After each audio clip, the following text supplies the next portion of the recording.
Why, hello there. I am Mel the Scientist, and today I'm going to be looking at history's first nose job. Without further ado, let's get into the history of one of the most iconic moments in the cosmetic world, or easily the most iconic. While the first cosmetic nose job didn't happen until the late 1800s, the procedure itself, which was used to help patients who had lost their noses due to war wounds or disease, dates all the way back to around 2,500 years ago. And while other early medical practices like leeching or rubbing animal dung into wounds often caused more harm than good, methods used by ancient plastic surgeons were surprisingly effective and modern, albeit incredibly painful.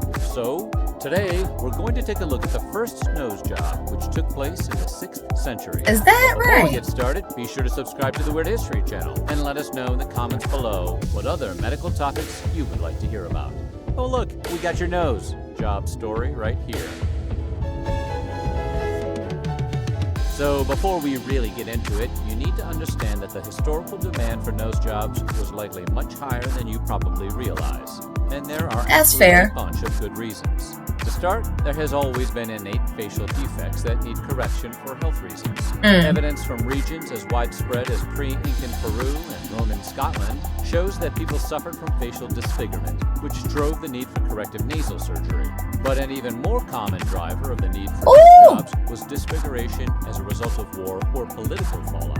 Historical evidence shows that some rulers really enjoyed humiliating their enemies by cutting off their noses.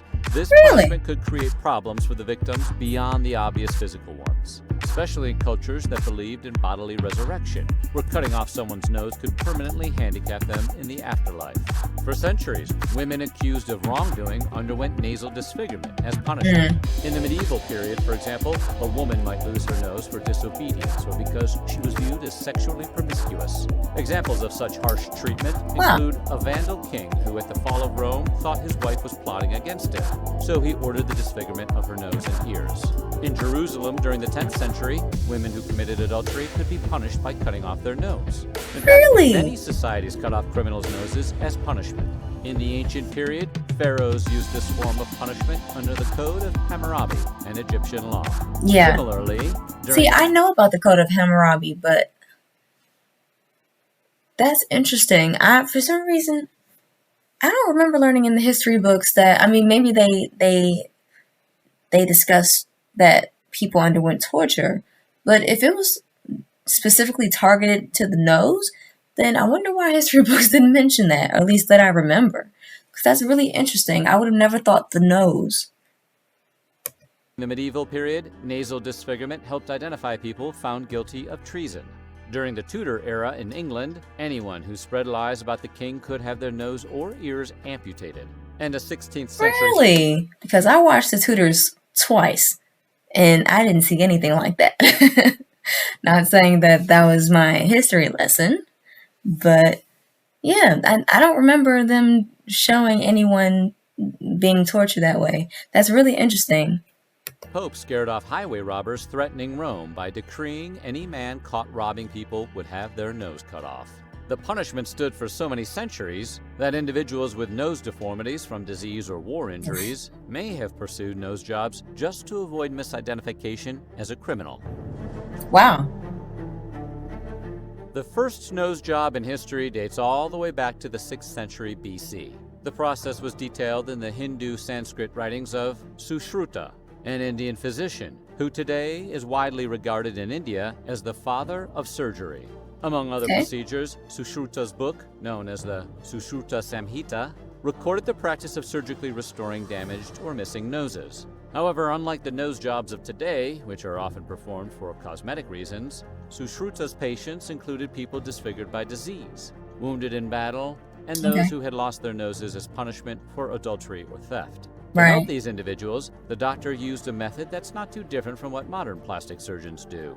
He surgically created a flap of skin and rotated it to cover the damaged nose. In fact, his book contains the very first recorded description of a forehead flap rhinoplasty, a procedure that is still used today.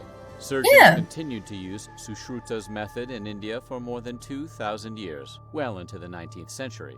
For those looking to get an old-school style nose job, Sushruta's aforementioned text explains how to create the artificial nose. First, the leaf of a creeper, long and broad enough to fully cover the whole of the severed or clipped part, should be gathered. Now, to be clear, a creeper in this sense is a small viney plant that grows close to the ground, and its purpose was to give the physician a template to the size of the wound that would have to be covered by new flesh. But that was just step one.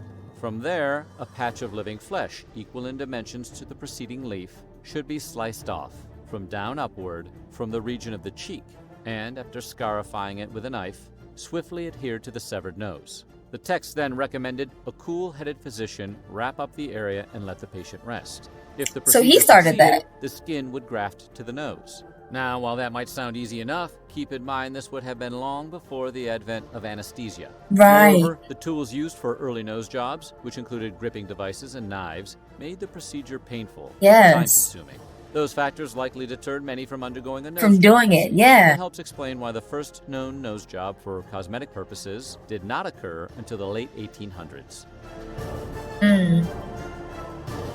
According to Sushruta's ancient manual, after adhering a flap of skin to the patient's nose, the physician should insert 2 small pipes into the nostrils to facilitate respiration and prevent the adhered flesh from hanging down. The physician then dusted the area with restorative powders and sesame oil. Meanwhile, the patient, while waiting for the procedure to work... Might I add, this is very inventive and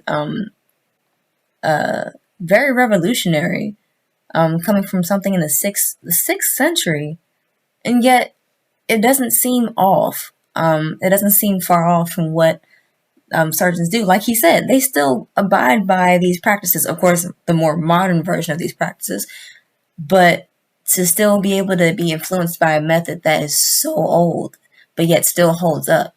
That's amazing. I gotta give it to him. Work had to drink clarified butter and take purgatives. If someone told you they were going to whip your ass, then sew your butt to your face, you'd probably think that person was a bully, threatening you.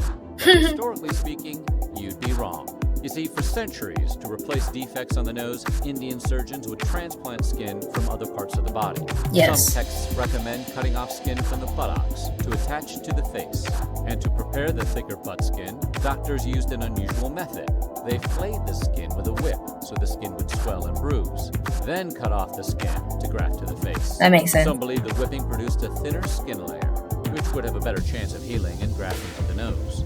Does the whole world smell like a bathroom to a person whose nose was made from the rear? Probably not, though it's safe to assume it probably led to a bunch of children. Not the L. Since its entry into the historical record, syphilis has always been bad news. And while the world surely always desired a cure, the first order of business after its earliest recorded major outbreaks seems to have been figuring out who to blame. Most countries chose to pin it on their neighbors or enemies. For example, as usual, the presidents of Russia called it the Polish disease. Oh my goodness. The Polish called it the German disease. England called it the French disease. Of course they did. The Neapolitan disease. The Portuguese called it the Spanish disease. The Turks called it the Christian disease. And both the Hindus and the Muslims blamed each other. Regardless of who was to blame, the disease caused disfigurement, hair loss, and soft tissue decay, which could destroy the suffering patient's nose. During Europe's major outbreak of syphilis, long before effective treatments emerged, the disease even came to carry a social stigma.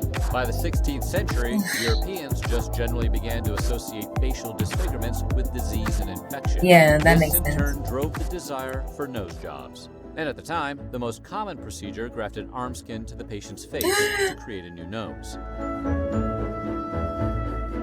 Please tell me that was just painted. Tagliacozzi was a professor of anatomy and surgery at the University of Bologna, who, in 1597, wrote a surgery book called De Curtorum Chirurgia per Incitationem, or in English, The Surgery of Defects by Implantations. Among other things, the book, which was written in Latin, described how to create a nose for men who suffered facial injuries in battle. So what was While it his... might have been effective, the procedure was not easy on the patient. The surgeon attached skin from the patient's upper arm to his head, forcing the patient to remain in place for 3 weeks while the arm skin grafted to the nose. The book even includes an illustration of a patient wearing a... So they had to stay like that for 3 weeks. That... Oh my goodness. Yeah, no. No. Brace that holds the arm in place at the face. They'd have It looked to. very uncomfortable. But at least once the 3 weeks were up, the patient was good to go. Right? No. No. Actually, the patient then had to wait another 2 weeks before the surgeon formed the flap of skin into a nose-like shape, completing the nose job. Patient patience is a virtue. In the 16th century, Gaspare Tagliacozzi... But first, wait, because their skin is exposed throughout this whole... then had to wait another 2 weeks before the surgeon... Their skin is exposed throughout this whole 3-week period. Why are we not addressing this? How did they even... No. Okay. Let's keep watching. Doesn't make any sense. Skin into a nose-like shape, completing the nose job. Patient patience is a virtue. In the 16th century, Gaspare Tagliacozzi introduced European doctors to his procedure for grafting arm skin to the nose. A 5-week-long ordeal many patients understandably wanted to avoid. Luckily for the noseless of the world, there was an option. The alternative to the painful and awkward surgery was a prosthetic nose made of gold or silver. Ambroise Paré, a French surgeon, suggested using prosthetic devices to hide nose deformities or injuries. The device is attached to the face with a string around the head. One famous historical figure who opted for the prosthetic was astronomer Tycho Brahe, who lost part of his nose in a 1566 duel, and thereafter wore a skin-colored metal nose. In a macabre twist, a grave robber stole the prosthetic nose after Brahe died.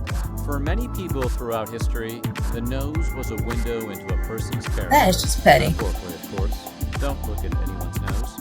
Around the 19th century, some people started to want to change their nose because certain nose shapes were allegedly more desirable. Right. This desirability had racial undertones. Of course. The public considered straight or small noses, for example, as more refined and attractive, while more prominent or curved noses suggested a cunning look or a lack of moral character. This being the case, members of some ethnic populations that were tarnished with such stereotypes, such as European Jews, began to get nose jobs to make them look more American.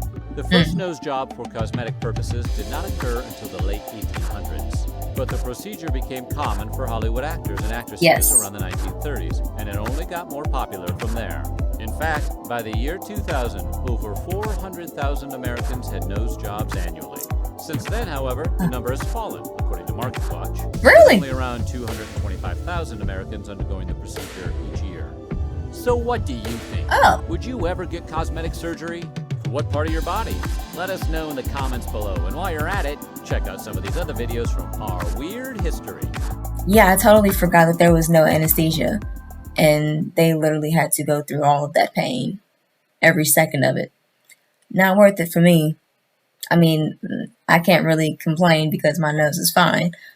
And I don't know what it's like to have a disfigured nose. Medically speaking, Sushruta, I hope I said that right. His method, what he's doing right here. I remember when I was watching Botched, I don't have cable, but I used to watch episodes of it on YouTube, and they literally, to fix their nose or any other part, they would always take skin from the butt. And I thought that was a relatively newer concept. So to find out that it's a pretty ancient concept is, really cool. Yeah, the medical world has come a long way. Thankfully, I happen to live in the era where you don't have to necessarily go through the pain that our ancestors would have endured. Yeah, but this was fun. I actually learned a lot. I had no idea that nose torture was so common.